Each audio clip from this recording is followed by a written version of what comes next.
Hello everyone, আজ আমি share করব তোমাদের কাছে পঞ্চমীর দিনের ব্লগটা।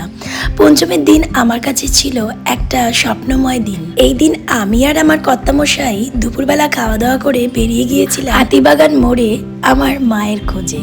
মাকে আমি দেখেছি ইউটিউবে, কিন্তু দেখে খুবই ভালো লেগেছিল, তাই এই উইকি স্টোরে আমরা ভিজিট করি। ওরা আমাদেরকে নিয়ে গেছিল ওদের মেন গোডাউন যেখানে, সেখানে।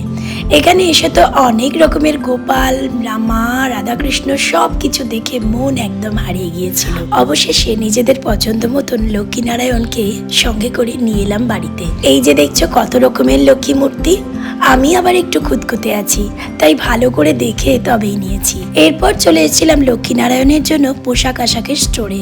সেখান থেকে সমস্ত কিছু নিয়ে সারা কলকাতা আলোয় আলোময় দেখতে দেখতে সোজা চলে এসেছিলাম বাড়িতে।